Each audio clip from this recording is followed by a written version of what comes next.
Dragon Cultivation System. Tagalog version. Kabanata 15. Clam Girl. Tagasalin. Larbre Studio Editor. Larbre Studio. Ang mga clam ng dagat ay isang pangkaraniwang nilalang sa karagatan. Karamihan sa mga tao ay kumain ng mga clam dati. Ang average na mga clam ay tungkol sa laki ng isang hinlalaki habang ang ilang mga mas malaki ay tungkol sa laki ng isang palad. Sa mundong ito, mayroon ding isang uri ng mga clam ng dagat na tinatawag na giant clam na kilala rin bilang clam na kumakain ng tao. Ang pinakamalaking isa ay 1.8 metro. Gayunpaman, ang si clam bago si Wang Xian ay tiyak na mas malaki kaysa sa naitala. Hindi mapigilan ni Wang Xian ngunit nakakaramdam ng stupefied habang tinitingnan niya ang napakalaking clam ng dagat. Sa kabutihang palad, ang si clam na ito ay mabagal na gumagalaw kaya hindi ko kailangang matakot dito. Bukod, ang si clam ay hindi makakapagbanta sa akin kung mananatili lang ako sa likuran nito. Panipi. Tinitigan ni Wang Xian ang si clam habang siya ay nag-iisip. Kung kaya niyang ubusin ang clam ng dagat, maaari siyang mag-advance sa antas ng 3 na may enerhiya ng dragon na nakuha niya mula rito. Nag-atubiling si Wang Xian bago gumagapang sa likuran ng dagat. Nai-update ng ending, si. Ang si clam ay nanatiling hindi nakakabagot ng isara ni Wang Xian. Hindi sigurado si Wang Xian kung dahil kinain lang ito o sinusubukan nitong itago ang sarili dahil hindi ito gumagalaw. Lumapit si Wang Xian at hinawakan ng clamshell gamit ang kanyang claw. Boom! Si Wang Xian ay nagtapon ng angklo na kasing lakas ng metal ay hindi nag-iwan ng anumang dent sa dagat clam. Ito ay masyadong matatag. Simpleng hindi malulutas. Panipi. Mukhang napahiya si Wang Xian. Hinapit niya ang isa pang 2 beses sa kanyang mga claws ngunit hindi natuklasan ang mga bakas sa clam. Ang si clam ay walang reaksyon. Ang shell ay masyadong mahirap. Wala akong paraan upang harapin ito. Panipi. Si Wang Xian ay nag-iisip ng gusto habang ang isang ideya ay sumabog sa kanyang isipan. Subukan ito. Nag-atubiling si Wang Xian. Tumingin siya sa paligid niya bago sinabi niya magbago sa isang tao. Agad na, mula sa isang 20 sentimetro na gintong banal na dragon, si Wang Xian ay bumalik sa kanyang anyo ng tao. Si Wang Xian ay hubad sa dagat at walang isyu sa tubig na higit sa 10 metro ang lalim. Tumingin siya sa si clam sa harap niya. Sa pamamagitan ng isang kahabaan, itinaas niya at dinala ito. Sa kanyang kasalukuyang lakas, si Wang Xian ay maaaring kahit na magdala ng 400 kilo ng timbang. Sa makatuwid, sa halip ay nakaka-relax siya upang magdala ng isang si clam na 250 kg sa dagat. Ang si clam ay nanatiling hindi gumagalaw kapag dinala ito. Natuwa si Wang Xian habang dinala niya ito sa isla sa tabi ng karagatan. Mabilis ang pagswam ni Wang Xian sa dagat. Matapos siyang lumusot mula sa tubig, inilagay niya ang dagat clam sa baybayin. Walang sensing tubig sa paligid nito, binuksan ng si clam ang shell nito sa oras na ito. Ang isang clam na laman na natatakpan sa malagkit na uhog na nakabalot sa labas ng shell. Ang laman ay natigil sa katawan nito sa lupa. Kinokontrol nito ang katawan nito at nakalagay patungo sa karagatan. Haha, iniisip na makatakas. Saan ka makatakas? Panipi. Si Wang Xian ay mukhang tuwang-tuwa. Agad siyang hinawakan at hinaila ang clamshell. Slap. Pagkatapos lamang, ang isang piraso ng karne ng clam ay sinampal sa kanyang braso na may mabilis at galit na bilis. Napakalakas ng puwersa na pinakawalan ni Wang Xian ang isang yell. Gosh, masakit iyon. Hinawakan niya ang kanyang braso sa isang malamig na pawis at napagtanto na ang braso ay namamaga. Ang buong braso ay masira kung ang kanyang pangangatawan ay hindi pinalakas ng dragon energy. Sa katunayan, ito ang antas ng 6 na clam ng dagat.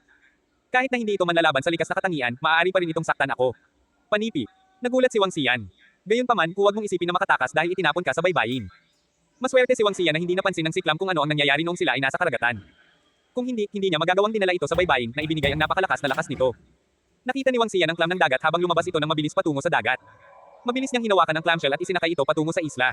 Kasunod nito, kumuha siya ng ilang mga bato sa gilid at itinapon ang mga ito sa laman ng nakabukas na clamshell. Si Wang Xian ay nagmamay-ari ng nakakatakot na lakas ngayon habang ang bawat makapangyarihang bato na itinapon niya ay naging sanhi ng paghawak ng laman. Mabilis na isinara ng clamshell ang sarili. Huwag mo akong patayin. Mangyaring. Panipi. Noon lang, narinig ni Wang Xian ang isang natatanging tinig na natigilan kaagad sa kanya. WHO. Sino ang nagsasalita? Napansin ni Wang Xian ang kanyang paligid na may pagkabigla. Ngunit walang sino man sa Desolate Island. Hindi ito isang wika ng tao na sinasalita ngayon. Naisip ni Wang Xian ang boses. Kaagad, itinapon niya ang kanyang tingin sa dagat clam. Ikaw ba? Tinitigan ni Wang Xian ang kanyang mga mata na nakabukas. Ang lahat ng mga nabubuhay na nilalang na may katalinuhan ay magkakaroon ng kanilang sariling wika tulad ng mga dolphin at killer whales. Gayunpaman, hindi maiintindihan ng mga tao ang kanilang wika. Sa kabila nito, bilang isang banal na dragon, maiintindihan ni Wang Xian ang anumang wika ng mga hayop sa dagat. Hayaan mo ako. Hayaan mo ako. Ang isa pang tunog na mahina ay narinig. Ang tinig ay parang isang maliit na batang babae na natutunan lamang kung paano makipag-usap. Babae ka ba? Hindi, ikaw ba ay isang babaeng clam? Tinitigan ni Wang Xian ang si clam at nagtanong. Mangyaring huwag mo akong patayin. Hayaan mo ako. Ang tinig ng clam ng dagat ay narinig muli. Ngunit, inuulit niya ang mga simpleng salitang iyon tulad ng huwag mo akong patayin. Hayaan mo akong umalis. Ito ay dapat na ang kanyang katalinuhan ay hindi sapat na sapat para sa kanya upang makabisado ang mas sopistikadong mga ekspresyon. Nag-isip si Wang Xian at nakasimangot. Hindi niya inaasahan na ang si clam na ito ay magkakaroon ng katalinuhan. Bukod dito, ito ay isang babaeng clam. Dahil sa aking kasalukuyang kakayahan, magiging mahirap na patayin siya maliban kung hintayin ko siyang matuyo. Hayaan mo ako. Huwag mo akong patayin. Panipi. Muli, ang malambot at inosenteng tinig ay muling lumusot sa kanyang ulo. Nag-atubiling si Wang Xian. Iniisip niya, hindi ko siya papatayin. Maaari ko siyang gawin ng aking subordinate ang unang miyembro ng Dragon Palace. Panipi. Pinaliwanag ni Wang Xian ang kanyang mga mata at tinitigan ng si clam. Iniisip niya kung paano maaaring sakupin ng isang banal na dragon ang mga hayop sa dagat. Sa isang ideya, dahan-daang tinukso niya ang clam ng dagat, little sister, ilalabas kita ngayon kung lunokon mo ang bagay na ito. Nang makitang walang reaksyon mula sa clam ng dagat, pinisil niya ang isang maliit na halaga ng gintong dugo mula sa kanyang kamay. Ito ay ang dugo ng banal na dragon, at sa parehong oras, isang anyo ng pangako. Pinamunuan ng mga banal na dragon ang mga hayop sa dagat hindi lamang sa lakas ng domineering kundi pati na rin ang lakas ng pakta. Matapos sumipsip ng dugo ng banal na dragon, ituturing siya ng ibang partido bilang hari.